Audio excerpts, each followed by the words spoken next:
Assalamualaikum dan salam sejahtera. Apa khabar semua? Untuk sesi kali ini, saya akan kongsikan berkenaan dengan satu topik iaitu on the fly projection. Ya, apakah dia on the fly projection ni? I believe I can fly. Diharapkan selepas sesi ini, anda semua lebih jelaslah berkenaan apakah yang dimaksudkan sebenarnya on the fly projection ni. Sebab melalui kelas-kelas yang telah saya buat sebelum ni, saya dapati masih ramai yang agak kurang jelas lah berkenaan dengan on the fly projection ni.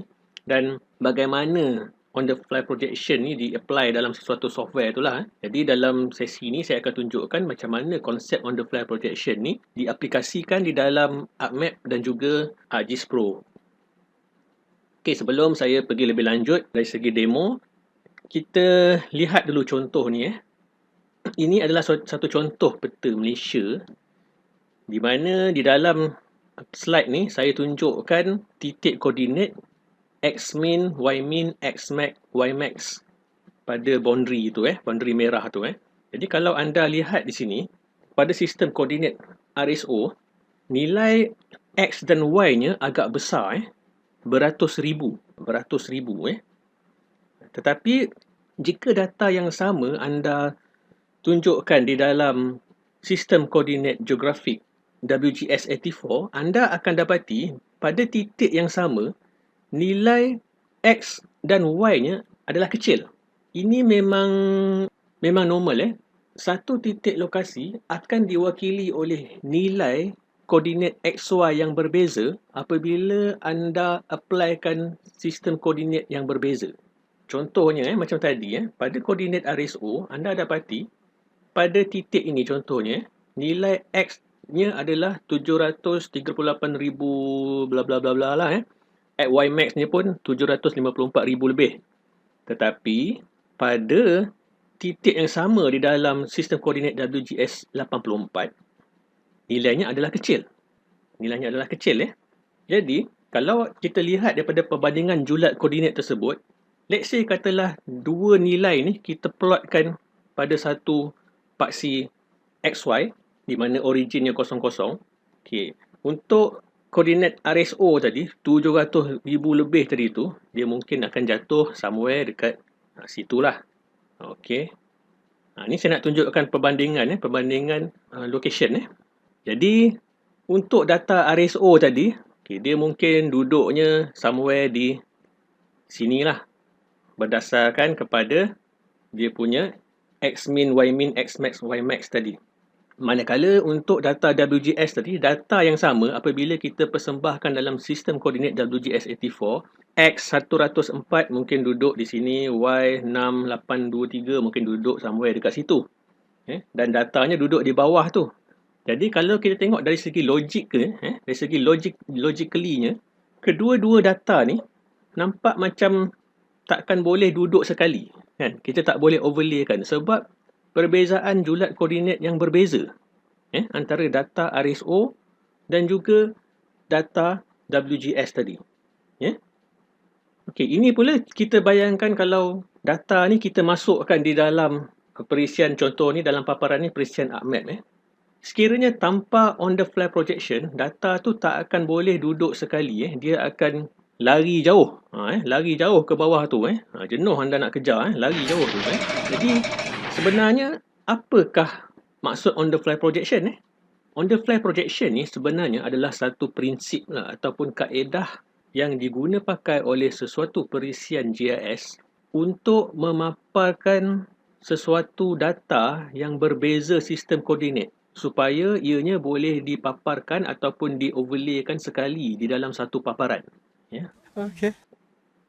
Macam maksudnya data tadi kalau kita lihat data RSO dan data WGS, julat koordinatnya berbeza Jadi melalui kaedah on the fly projection, software GIS akan convertkan nilai koordinat antara dua sistem koordinat yang berbeza ni secara on the fly, merujuk kepada apakah sistem koordinat yang digunakan oleh sesuatu map frame di dalam kita punya aplikasi. Maksudnya apa? Maksudnya contohnya macam ni lah kalau kita tengok pada paparan ArcMap ni, Ini kita punya frame map. Frame map ni akan mengandungi sistem koordinat tertentu. Contohnya, katakan frame map ni di dalam WGS. Jadi, apabila kita masukkan data RSO ke dalam frame WGS ni, data RSO tadi akan on the fly ditukarkan kepada koordinat sistem yang digunakan oleh frame ni, iaitu WGS. Bermaksud, RSO on the fly tukar ke WGS. Okey, melalui on the fly projection ni, dia hanya menukarkan sistem koordinat tu untuk tujuan paparan sahaja. Bermaksud dia bukan menukarkan secara kekal. Data yang asal masih lagi menggunakan sistem koordinat yang asal. Cuma dia on the fly tukarkan sahaja kepada sistem koordinat yang digunakan oleh frame untuk tujuan paparan supaya data tu boleh duduk sekali di dalam satu paparan. Okey, saya tunjukkan dia punya demo macam mana benda ni berlaku. Okey, mula-mula saya akan tunjukkan melalui aplikasi ArcMap. Okey, contoh ini adalah anda punya ArcMap. Apabila anda mula-mula start anda punya ArcMap dengan menggunakan template blank map, bermaksud kosong, belum ada data lagi, apa akan berlaku? Ini anda punya frame map. Apabila anda right click di dalam frame map ni dan cuba check dekat anda punya data frame properties pada ruangan koordinat sistem, anda akan dapati dinyatakan dekat situ current coordinate system adalah no coordinate system, tiada, kosong. Sebab pada anda punya map ni belum ada apa-apa data. Okey, contoh katakan sekarang ni saya masukkan satu data negeri. Okey, data negeri ni kalau saya tengok dia punya property, saya nak check data negeri ni di dalam sistem koordinat apa, saya check dia punya properties. Dinyatakan di sini data ni di dalam sistem koordinat Kertau RSO. Kertau RSO. Okey, so saya klik OK. So apa akan berlaku apabila saya tarik data ni, saya paparkan di dalam saya punya frame. Secara automatik, apabila kita semak balik data frame properties, dia akan tunjukkan frame ni sekarang ni telah pun ditetapkan kepada sistem koordinat yang sama, iaitu RSO. Bermaksud, di dalam ArcMap ni, cara dia handle frame coordinate system adalah dia berdasarkan kepada apakah data yang mula-mula sekali kita masukkan. Bermaksud, sekiranya data yang mula-mula sekali kita masukkan adalah data RSO, frame ni pun dia akan setkan automatik kepada RSO, merujuk kepada data yang mula-mula dimasukkan. Okay, so let's say sekarang ni saya namakan frame ni sebagai frame RSO. Okay, sekarang saya nak masukkan data yang kedua, tetapi saya nak tunjukkan di dalam frame yang baru. Okay, ini frame yang baru, saya tak nak kacau frame ini. Ini just saya nak tunjukkan konsep macam mana koordinat sistem ditetapkan di dalam sesuatu frame. Okay, let's say sekarang ni saya namakan frame ni WGS. Sebab apa? Sekarang ni saya nak masukkan data mukim. Data mukim ni di dalam WGS. Okay, data negeri tadi dalam RSO, data mukim ni dalam WGS. Okay. Tetapi apabila saya mula-mula create dia punya frame ni, belum ada data lagi kan, saya belum masuk apa-apa. Jadi sama juga bila anda check dekat data frame properties, dia akan nyatakan no coordinate system sebab belum ada apa-apa data lagi anda masukkan di dalam ni. Jadi contoh sekarang ni saya masukkan satu data WGS ke dalam frame yang baru ni. Apa akan berlaku? Frame ni juga dia akan setkan kepada WGS sebab seperti yang saya katakan tadi, frame akan ditetapkan sistem koordinatnya berdasarkan apakah data yang mula-mula anda paparkan. Ya. Okey. So kita balik semula kepada yang frame RSO tadi. Okey. Jadi sekarang ni frame yang ini adalah sistem koordinatnya RSO. Data negeri ni pun di dalam RSO. Apa akan berlaku apabila saya paparkan data WGS di dalam frame RSO ni? Okay, inilah yang dikatakan on the fly projection akan berlaku. Sebab ArcMap akan detect, data yang masuk ni data yang berbeza sistem koordinat daripada frame. Dia adalah data WGS. So, apa ArcMap akan buat? Dia akan on the fly proseskan data tu, convertkan sistem koordinatnya kepada RSO. Sebab paparan ni adalah paparan frame RSO. Contoh, macam data mukim saya tadi kan. Mukim ni dalam WGS. frame ni dalam RSO. Bila saya tarik, data ni masuk. Okay, once kita tarik saja masuk, sistem akan detect, oh data yang masuk ni sistem koordinat dia berbeza daripada frame. Apa yang anda perlu buat? Okay, di sini ada satu button transformation ni, tapi saya takkan bincangkan di dalam video ni dengan lebih detail. Ini sebenarnya adalah anda perlu buat geographic transformation sebab kedua-dua data ni iaitu satu frame WGS, satu frame RSO, satu lagi data WGS menggunakan datum yang berbeza. RSO datum kertau, WGS datum WGS. Jadi anda perlu buat datum transformation di sini. Kertau tu WGS 1984. Kenapa anda perlu buat? Apa dia sebenarnya transformation ni? Yang ni saya akan terangkan dalam sesi video yang akan datang. Okey, so saya just tukarkan. Okey, klik close. Okey, nampak tak? Data ni sekarang ni duduk sekali di atas antara satu sama lain. Okey, kita boleh overlaykan dia. Okey, contoh, mungkin nak lebih jelas lagi, saya tukarkan simbol ni. Okey, saya import simbol. Saya ada LYR file kat sini untuk mukim. Okey, kemudian untuk negeri saya import LYR file. Okey. Okey, ni data tadi nampak? Dia duduk sekali Kalau saya zoom. Okey, nampak tak? Data ni duduk cantik kan? Okey. Okey. Jadi sebenarnya tadi apa yang saya buat transformation tadi, transformation kertau atau WGS tadi, sekiranya pada awalan tadi saya tak setkan dia punya transformation ni, katalah saya abaikan none, apa akan berlaku sebenarnya? Nanti anda punya data ni nampak tak? Dia ada masalah dari segi alignment dia akan lari Anda tengok daripada jauh mungkin nampak cantik data ni. Kan? Oh nampak, oh okey ni.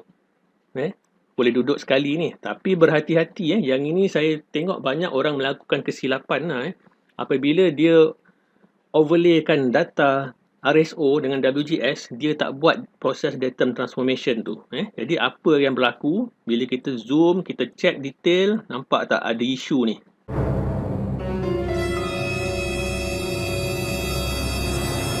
Data ni lari jadi sebab itu sebenarnya untuk case overlay data WGS dengan RSO ni, penting untuk anda setkan dia punya geographic transformation ni kepada kertau to WGS 984 ni. Barulah data anda akan ngam masuk Ini anda perlu hati-hati dari segi step tu Okey.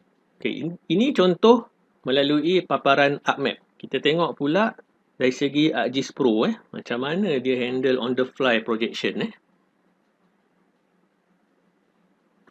Okey, ni ArcGIS Pro punya startup. Saya start dengan without a template contohnya. Alright, saya masukkan new map.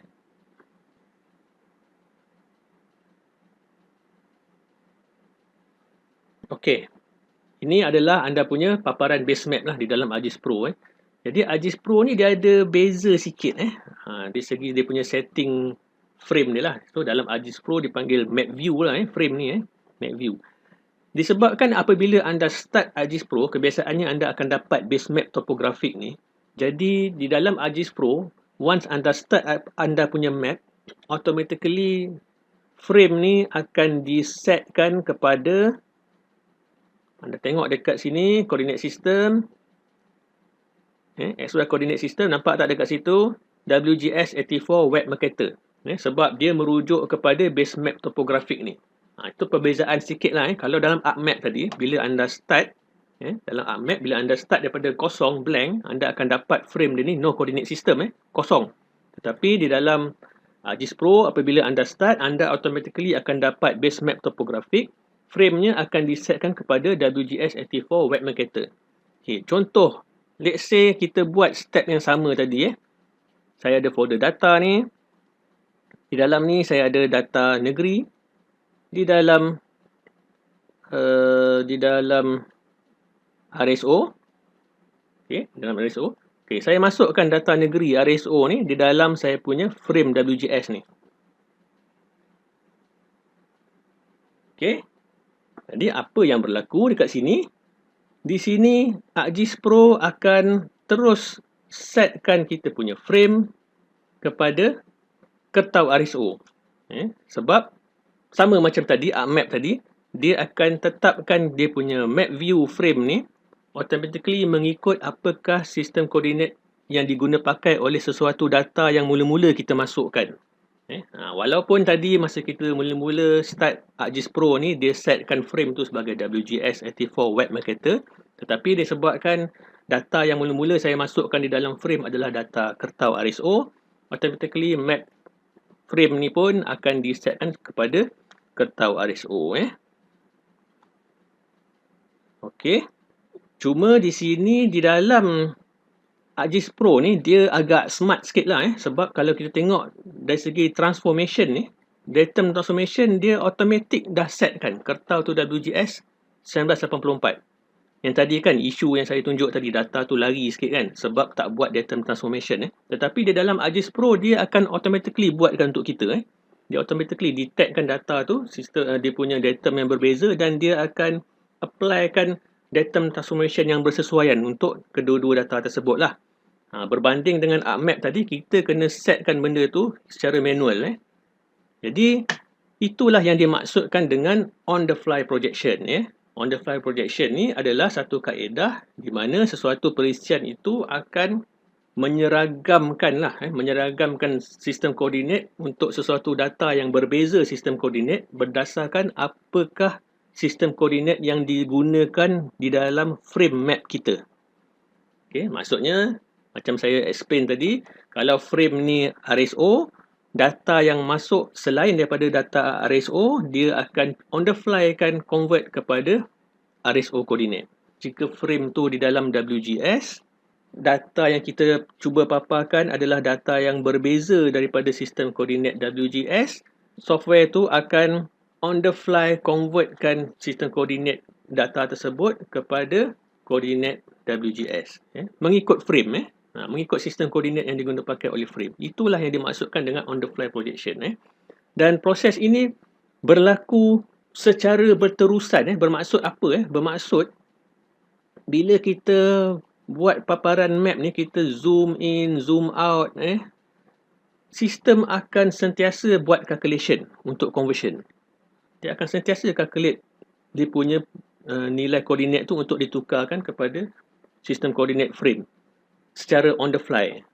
Bermaksud di sini, jika data anda ni besar, berat, contohnya anda paparkan lot, lot satu state, lot cadastral, and then lot tu pula anda on the fly kan conversion dia kepada paparan frame, dia akan effect kepada performance display kita. Bila kita zoom in, zoom out, kita akan nampak lambat.